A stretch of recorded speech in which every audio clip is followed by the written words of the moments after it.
네, 안녕하십니까. 윌러그에서 영업을 담당하는 있는 김용관이라고 하고요. 어, 오늘은 데이터로 완성하는 글로벌 프레이트 피지빌리티에 관해서 여러분들과 조금 얘기를 나눠보고자 합니다. 어, 일단 시간을 내주셔서 이렇게 서밋에 참석해 주셔서 너무 감사하고요. 오늘 여기 자리하신 것만큼 의미 있는 시간이 되시기를 바라겠습니다. 먼저 저희 회사에 대해서 짧게 말씀드리도록 하겠습니다. 저희는 2021년도에 사업을 시작을 했고요. 이제 5년 차 물류 서비스, 물류 솔루션 서비스를 제공하고 있는 스타트업 기업입니다.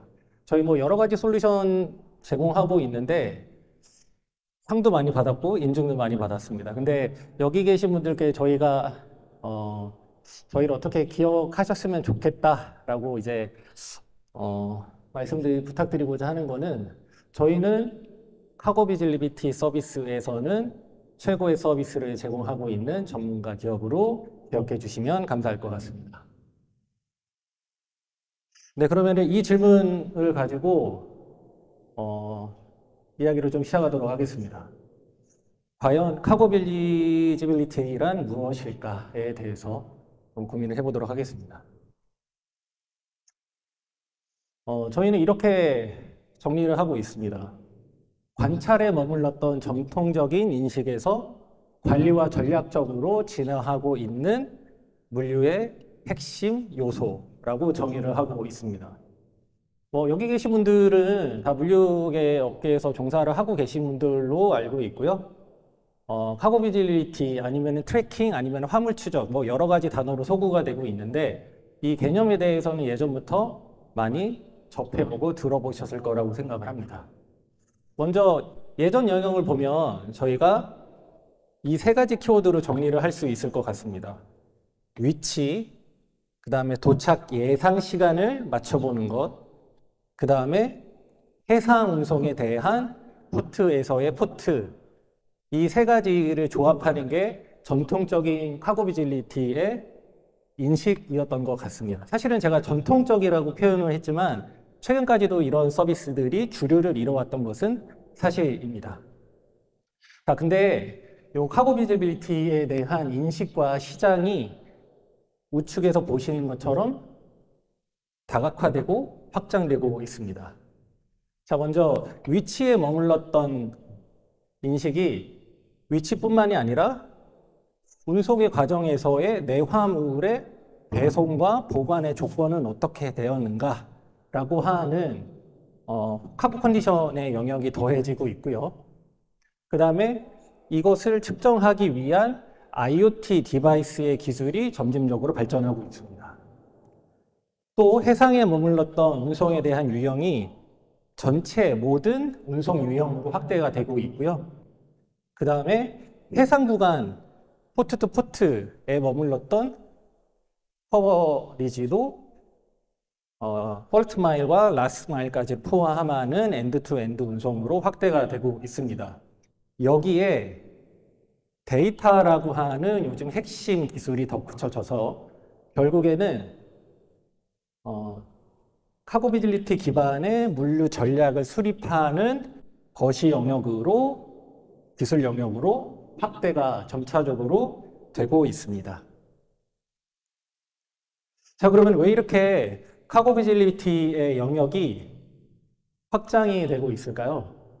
저희는 핵심 요소로 두 가지를 꼽고 있습니다. 첫 번째는 운송 복합성의 증가가 되고 있습니다.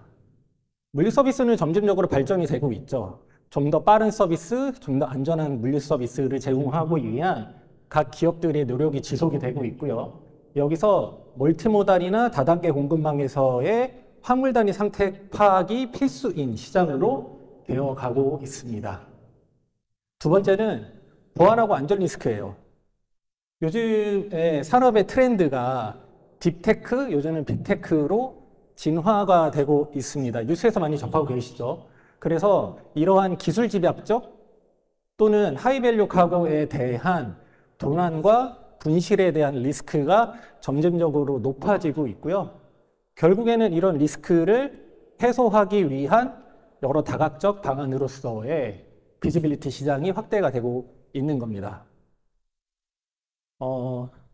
우측에 보시는 화면은 차트는 이 카고 비지빌리티 서비스를 제공하는 시장에 대한 예측치인데요.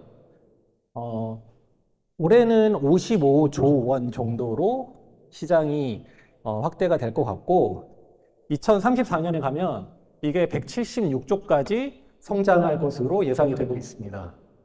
요즘 같은 저성장 시대에 연평균 성장률이 17%에 이르고 있는 아주 성장세가 가파른 시장입니다. 자, 그러면은 왜 요즘 같은 시기에 국제 운송에 대한 비지빌리티가 점점 더 중요해지고 있는가에 대해서 말씀을 좀 드리도록 하겠습니다. 아주 당연한 말씀이지만 이 카고 비지빌리티가 요구되는 시장이 급속도로 확산이 되고 있고 성장을 하고 있기 때문입니다. 우리나라에서도 마찬가지죠. 바이오 소부장, 그 다음에 2차 전지 같은 배터리 시장에 대한 수요가 엄청나게 확대가 되고 있고 국가 산업으로서의 국가 핵심 산업으로서도 지정이 돼서 많은 정부 지원도 이루어지고 있는데요. 이 시장의 성장세가 어마어마합니다. 수출 시장이고요. 글로벌 기준으로 2023년도에서 2030년도까지의 시장을 예측했을 때 바이오는 연 7.6%, 그 다음에 우리가 소부장이라고 하는 기술 산업은 9,600조 원에서 11,300조 원으로 연평균 2.4%의 성장률이 예상이 되고 있습니다. 배터리는 정말 어마어마합니다. 연평균 성장률 20%가 예측이 되고요. 2030년도에는 548조 원까지 시장이 확대될 것으로 예상하고 있습니다. 자, 우측에는 아마 뉴스에서 많이 접하셨을 거라고 생각을 하는데요. 위에는 이제 국내 반도체 수출 실적, 그 다음에 아래에는 이른바 K-뷰티라고 불리죠. 화장품, 뷰티 산업에 대한 수출 실적인데요. 각각 반도체는 2023년도에는 976조 원이었는데 24년도 작년 실적입니다. 작년 실적에 1,419조 원을 육박하고 있는 것으로 나타나고 있습니다. K-뷰티 어마어마합니다. 2021년도에는 약 1.24조였는데 24년도에는 13.9조 원으로 수출이 이미 되었죠. 24년도니까. 올해는 더 많이 수출이 이루어진 것으로 저도 뉴스를 통해서 접하고 있습니다. 자, 앞서 보여드렸던 것처럼 하이밸류, 이른바 하이밸류 또는 민감 화물에 대한 시장이 점점 확대되고 있는 것으로 보여지고 있고요. 이에 발맞춰서 이 화물들을 유치하기 위한 물류산업 또한 동시에 발전하고 있습니다. 이른바 그 하이테크 로지스틱스라고 하는 산업이고요. 이 하이테크 로지스틱스 산업 또한 연평균 13.5%의 성장률로 성장하고 있습니다. 우측에는 제가 이번에 발표를 준비하면서 그 구글의 하이테크 로지스틱스 아니면 하이밸류 에셋 트래킹 같은 그 키워드로 검색을 한번 해봤습니다. 그랬더니 이미 글로벌 물류 기업들은 이렇게 하이테크 로지스틱스, 하이밸류 카고를 타겟팅한 물류 서비스로 포지셔닝을 적극적으로 진행하고 있는 것으로 나타났습니다. 안타깝게도 아직까지 한국 물류 기업들은 여기서 리스트업되지는 않았더라고요. 자, 그러면은 우리가 여태까지는 카고 비지빌리티가 무엇이고 왜 지금 이슈화되고 있는, 라이즈하고 있는지에 대해서 살펴봤고요. 이제부터는 왜 카고 비지빌리티가 왜 중요한지에 대해서 말씀을 좀 드리도록 하겠습니다. 너무 당연한 말씀입니다. 비싸니까요. 비싸니까 운송에 대한 민감성이 더욱더 높아지는 거죠. 그 다음에 딥테크라고 말씀드렸죠. 바이오 소부장 또는 뷰티, 반도체 같은 산업들이요. 이런 산업들이 또는 제품들이 가장 민감한 게 뭐냐면 기술 유출이죠. 보안입니다. 그래서 하이밸류 에셋과 그 다음에 보안에 민감한 화물들의 수요량이 점점 넓어지고 있기 때문에 당연히 카고 트래킹에 대한 시장도 넓어지고 있고요. 두 번째는 물류 시장에 대한 인식이 제고되고 있는 것으로 나타났습니다. 뭐냐면 예전에는 물류는 대표적 비용 산업이었습니다. 비용 산업이라고 하면 비용을 최대한 낮추는 대상이었던 거죠. 근데 최근에는 이 비용 산업에서 그 전략적 산업으로의 재편이 이루어지고 있습니다. 그래서 네트워크 최적화 아니면 배송, 운송에 대한 고객 서비스, 고객 경험 개선이 아주 중요해지고 있는 상황이고요.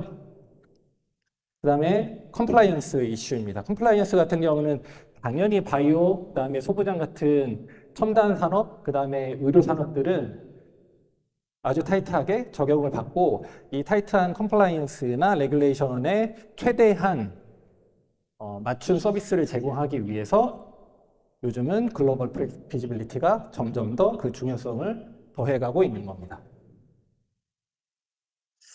자, 그리고 저도 깜짝 놀랐습니다. 이번에 발표 준비하면서 여러 가지 데이터를 좀 찾아봤는데요.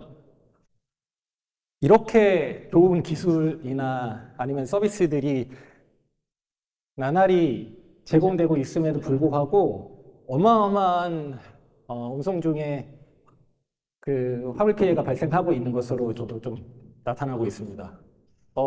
연간 산업이고요. 연간 약 69.3조 원이 운송 중의 이슈로 파손되거나 유실되는 것으로 나타났습니다. 전체 카고 중에 운송 중에 손상률이 약 11% 정도 되고 있고요. 그 다음에 컨테이너 운송 손실액만 약 23.6조 원으로 나타났습니다. 이거는 이제 운송 중에 나타나는 데미지 리스크인 것 같고요. 전체 공급망으로 따져봤을 때에는 약 공급망 내의 8%의 재고가 폐기되고 있는데 이 폐기 비용 또는 이 문구 물품들을 재조달하거나 회수하기 위한 전체 비용까지 포함했을 때에는 약 226조 원이 매년 휘발되고 있는 것으로 나타났습니다. 정말 어마어마한 숫자고요. 근데 제가 이 숫자들을 집계를 하면서 한 가지 중요한 사실을 발견했습니다. 왼쪽에 보시면은 전체 화물 손실액이 69.3조 원이고 이 중에서 컨테이너가 23.6조 원이에요. 이 얘기인 즉슨 아까 제가 서두에 전통적인 카고 비지빌리티와 현대적인 최근의 카고 비지빌리티에 대한 기술 트렌드를 비교를 해드렸잖아요. 자, 전통적인 방법, 위치, ETA 맞추기, 그 다음에 포트 투 포트를 조합했을 때에는 전체 리스크 중에 3분의 1도 파악할 수 없다라고 하는 인사이트입니다. 약 46조 원의 리스크와 그 다음에 손상에 대한 근원적 원인을 찾기 위해서는 아까 말씀드렸던 새로운 전략적인 카고 비지빌리티 서비스가 절실히 요구되는 라는 것을 보여주는 숫자인 것 같습니다. 자, 그러면은 제가 여태까지 카고 비지빌리티에 대해서 많이 말씀을 드렸는데 저희 윌로그가 정의하고 있는 비지빌리티는 과연 무엇인가에 대해서 저희 서비스 기준으로 말씀을 좀 드리도록 하겠습니다. 네, 많이 말씀드렸죠. 단순한 추적을 넘어서 이제 물류 전략적 가치를 창출하는 핵심 요소라고 저희는 정의하고 있습니다. 자, 맨 왼쪽에 보시면 요게 이제 제가 말씀드렸던 전통적인 영역이라고 보시면 될 것 같고요. 관찰 영역입니다. 화물의 단순한 이송 과정이나 이벤트를 보는 영역일 것 같고요. 자, 그 다음에 우측에 보시면은 저희는 이제 데이터 기반 전략 영역이라고 정의를 하고 있습니다. 순서를 말씀을 드리면 먼저 관제를 하게 되면 이 개별 운송권에 대한 데이터들이 어딘가에는 쌓이고 있겠죠. 자, 이 쌓인 데이터들을 수집해서 아카이빙하고 레거시화합니다. 자, 그 다음에 이 아카이빙된 데이터들을 요즘에 데이터 분석기들이 너무너무 많이 좋아졌잖아요. 그래서 분석을 하게 되면 리스크 패턴이나 아니면은 넌 리스크 패턴에 대한 유형이 반드시 도출이 됩니다. 자, 그래서 이렇게 도출된 인사이트들, 패턴들을 통해서 결국에는 우리의 운송 경로나 신먼트 같은 전략을 최적화하는데 사용을 할 수 있는 겁니다.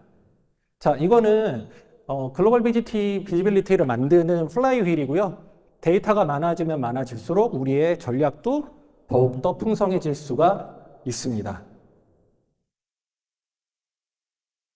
자, 비지빌리티의 구조를 저희가 도식화했습니다.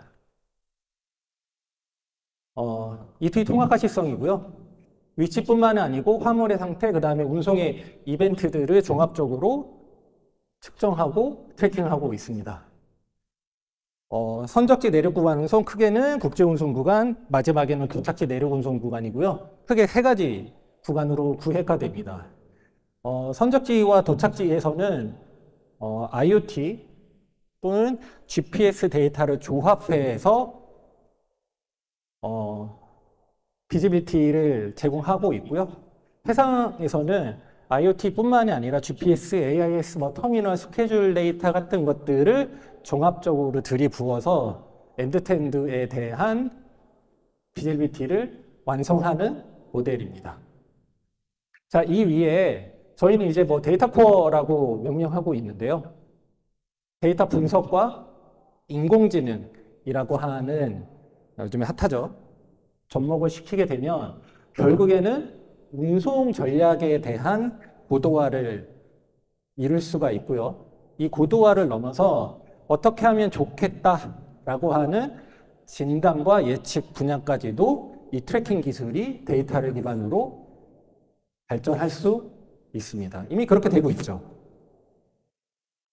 자, 그러면 어떤 데이터들을 측정하는지에 대해서는 굉장히 많은 항목들을 측정하지만 주요하게 핵심적으로 저희가 측정하는 데이터들을 소개를 좀 드리도록 하겠습니다.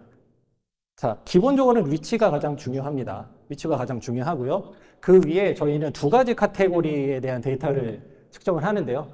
하나는 보관 적합성이고요. 두 번째는 운송에 대한 적합성 데이터들을 측정하고 있습니다. 보관에 대한 적합성은 온도와 습도가 대표적일 거고요. 그 다음에 운송에 대한 적합성은 충격과 화물의 기울기 등을 측정하는 요소입니다. 이 온도하고 습도는 알겠는데 충격과 기울기는 왜 측정하느냐라고 많이들 여쭤보시거든요. 아주 하나의 예를 들어드리면 이 충격 같은 경우 저희는 이제 중력가속도를 이용을 하는데 기사분이 내 화물을 싣고 가다가 급정거나 급회전을 하셨어요. 그래서 그 카고 게이트를 열어봤더니 박스가 쏟아지거나 아니면 손상이 가 있습니다. 그래서 이렇게 그 기사분들의 운행 패턴이나 화물에 언제 어디쯤에서 큰 힘이 가해졌는지까지도 저희가 종합적으로 분석하기 위해서 이 충격과 기울기까지도 저희가 추가적으로 측정을 하고 있는 겁니다. 자, 그러면은 저희 윌로그의 비지빌리티 서비스를 지금부터 소개를 드릴 건데요. 아쉽지만 실물은 아니고 실제로 러닝하고 있는 거를 저희가 화면 캡처로 세부적으로 소개를 드릴 거고, 궁금하신 분들은 저 뒤편에 저희 윌로그 부스가 있으니까 오셔서 한번 상담 받아보시면 좋을 것 같습니다. 네. 먼저 저희가 마일스톤 영역이고요. AI가 적용된 부분을 좀 우선 소개시켜 드리고자 합니다. 밑에 부분은 저희가 운송 프로세스라고 하는 영역이고요. 출구부터 도착지 구간의 물류센터까지의 전 구간에 대해서 마일스톤을 통합으로 구성을 했습니다. 언제 출발했고 각 구역별로 각 운송 신먼트별로 어떤 컨디션 안에서 운송이 됐는지에 대해서도 한눈에 보여드리고 있고요. 그 다음에 이번에 저희가 4월 달에 여기서 가졌던 MAT에서 언패킹한 기능이긴 한데, 여기 보시면 예측 진단이라는 게 나와 있습니다.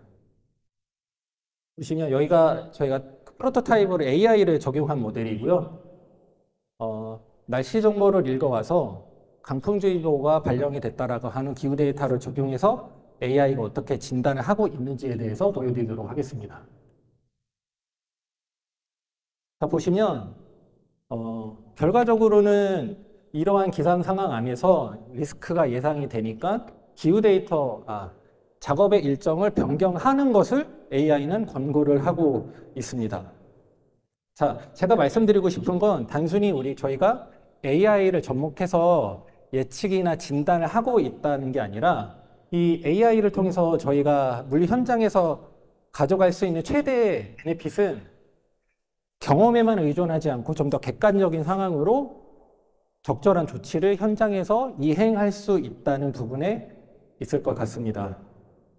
저희 창고나 아니면은 물리 현장에서 근무를 하셨거나 아니면 경험을 해보신 분들은 다 아실 텐데 어떤 이벤트가 발생을 했어요. 사건이 발생을 했습니다. 그러면은 현장에 오래 계셨던 책임자분이나 담당자분들이 안 계시면은 이거를 어떻게 처리할지에 대해서 상당히 많이 어려워들 하십니다. 그리고 그분들이 이직을 하시거나 퇴직을 하시고 나면은 그거를 해결하기 위해서 또 다른 현장의 어려움들을 반복을 하고 계시는 거죠. 그래서 저희 윌로그 같은 경우는 AI를 접목한 이유는 사실은 그러한 경험 의존성보다는 좀 더 정밀한 진단과 현장에서의 적절한 조치를 수행하기 위해서 AI를 접목을 했다라고 봐주시면 감사할 것 같습니다. 자, 그 다음에 실제로 트래킹 화면입니다. 세 가지로 구성이 되어 있고요. 가장 큰 화면은 부산에서 여기가 인도입니다. 인도 첸나이 항에서 인랜드 트러킹에 대한 운송 라우트고요. 전체 라우트에 대한 화면은 전에도 이렇게 보셨을 거니까 자세한 설명은 스킵을 하고 제가 이 두 가지 부분에서 설명을 좀 드리도록 하겠습니다. 첫 번째로 내륙 운송입니다. 실제로 항만에 기항을 해서 여기까지 이제 인랜드 트래킹이 이렇게 이루어졌고요. 이 빨간색으로 표시된 부분이 충격이라든지 온도에 대한 일탈 같은 이슈가 발생한 지점입니다. 그리고 이것들을 한 클릭에 확대해서 봤더니 밑에 보시는 것처럼 이 인근에서 4번의 온도 일탈 이슈가 있었다라고 보여드리고 있습니다. 그래서 저희가 제공드리는 이 비지빌리티 화면만으로도 언제 어디서 어떤 이벤트가 나의 화물에 발생됐는지에 대해서 정확히 파악을 할 수가 있는 거죠. 자, 이런 단건에 대한 운송 데이터들을 수집하고 분석하면 이렇게 데이터화할 수 있습니다. 앞에 보시는 화면은 샘플 화면이고요. 저희 데이터 분석 모델 같은 경우는 고객사별로 커스텀으로 제공이 되고 있습니다. 궁금하신 것들을 저희한테 물어보시면 저희가 이렇게 데이터로 답변을 해드리고 있습니다. 자, 그러면은 이런 카고빌리티 서비스를 도입을 하면 어떤 것들이 좋아질까요? 요거는 저희가 직접 산출한 건 아니고요. 통계 자료를 인용을 했습니다. 좀 더 객관성을 더하기 위해서. 일단 화물의 정시성이 7% 정도 올라간 걸로 통계가 있고요. 그 다음에 현장의 노동 효율이 30% 개선이고 재고비 운영비 절감이 20%, 그 다음에 콜드체인 운송 품질 같은 경우는 35% 정도의 개선 효과가 있는 것으로 나타났습니다.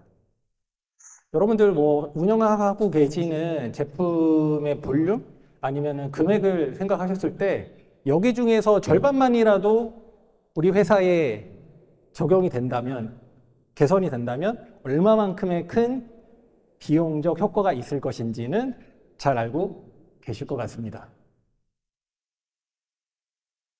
자, 그 다음에 정성적 효과인데요. 당연히 폐기 및 분실 비용이 절감할 거고요.